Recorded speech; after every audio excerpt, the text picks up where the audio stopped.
Hello, everybody. Today we're going to go over knee protection. And I'm seeing a lot of celebrities and athletes do questionable exercises. So this is also for them. It's meant to be positive. It's not to be an attack. Okay, so this is to keep people healthy. If I stand like this, say doing a bicep curl or shoulder press or overhead tricep, the tummy is going to automatically go in because I'm keeping my spine stretched out. The knee, okay, the knees should be soft, not locked out. That'll wreck your knees. So keep the knees soft, like in Tai Chi. If my knees are like this and I'm keeping the body upright, all the pressure goes to the knees, which is really bad. And it's just going to exasperate any current knee problem you have or give you knee problems.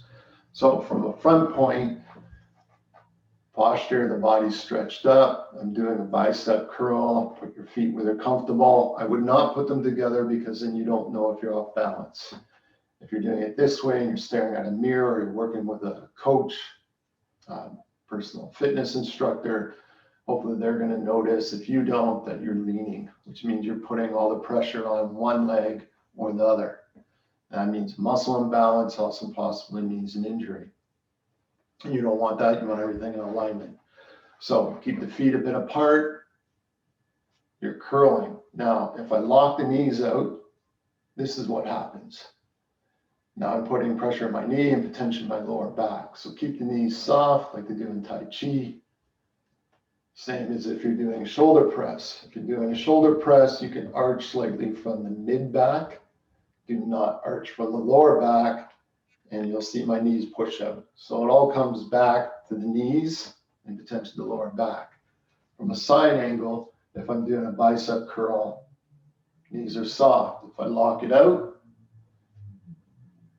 and I can potentially hurt my lower back as well as my knees. If I bend my knees forward and I'm trying to keep straight up, all the pressure goes in the knees, and you're going to hurt your knees.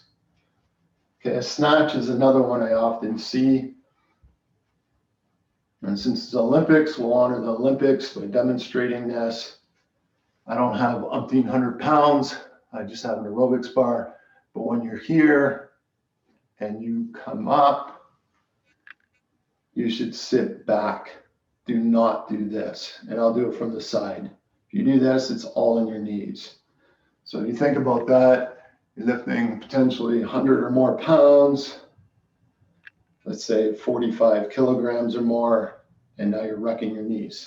So from a side view, I come down, I come up. If I do this, all the pressure's in the knees. What you want to do is come up and sit back a bit. And it takes practice because too often used to bending the knees. If you're doing an exercise where you're practicing for punching, so boxers are like this. If you do this, you've torqued your knee. If you do this, you don't torque your knee. Okay? If I swing a bat and I'm here and I'm coming across, if I turn my heel, I don't wreck my knee. This foot's got to be on the right angle, so I don't wreck this knee as well. If you're golfing, and I'm not a golf professional, and you keep this foot straight, you keep this one straight, you just wrenched your knee and your back and potentially your shoulder. Okay? So it's got to be turn, in this case, the left foot out, swing through with the right. Punching, throwing, batting, golfing, whatever. Make sure that you turn from the hip so you don't destroy the knee. This is torquing the knee, and if you do it in slow motion, you'll be able to tell. And that's what you should do is whatever I'm teaching you, do it slow. Say, okay, I get what he means. I get what he means. If I do this, it's wrecking my knees. You might go, I just feel a little bit, but repetitive damage is going to be brutal. You don't want arthritis. You don't want wrecked cartilage. Okay, on the knees when you're squatting, we already kind of did this. Find out your position. Now you get people who have longer legs and shorter torso. You get people with shorter legs, longer torso, like I have. And that's going to depend. So what's the best way? Find out what feels best for you. Your feet can be a little bit out, they can be straight, whatever feels good. Okay, so with the knees, when you're squatting down, this is a no-go. So if you're observing yourself, that's a no-go. If you're a trainer observing a client or you're a coach, that's bad. Don't want that. You don't want this. And you can see the inner foot is turning up. These are all, and occasionally, unfortunately, you get this. So make sure knees follow the toes. If my toes are straight, my knees go straight. My feet are out a bit, my knees go out a bit. Okay, and you'll notice I'm not going straight down, I'm sitting back. Now, if you're pregnant and your belly's getting bigger, or you're carrying weight in the front, that will have a factor on the leverage point. So the more weight out front, or if you're carrying a weight, a fairly heavy weight, that may change how you squat down. If you do it with a bar across your back, it should be the exact same way you would do it. Okay, so you would go line up, tummy's in, come down, exhale, come up. Do not lock your knees.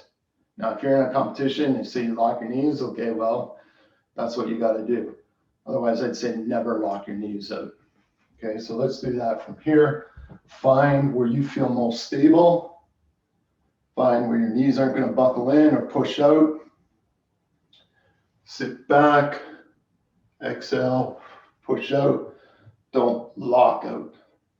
Again, want to save the knees. I remember talking to someone who is about 6'6", and they were playing football and they had a close stance like this. Well, all the pressure's in the knees. So coaches can look at this and trainers can look at this and reevaluate.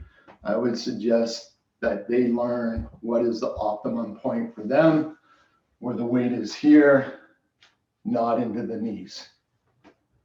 Could go on and on and on. Leg extensions, do not lock right out.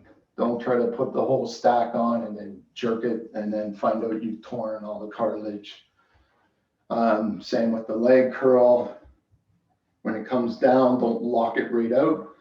Listen to the muscle. The muscle will tell you the range of motion. So I think that's enough on these for right now. If you want to learn more, you can contact me at dwexercise@gmail.com.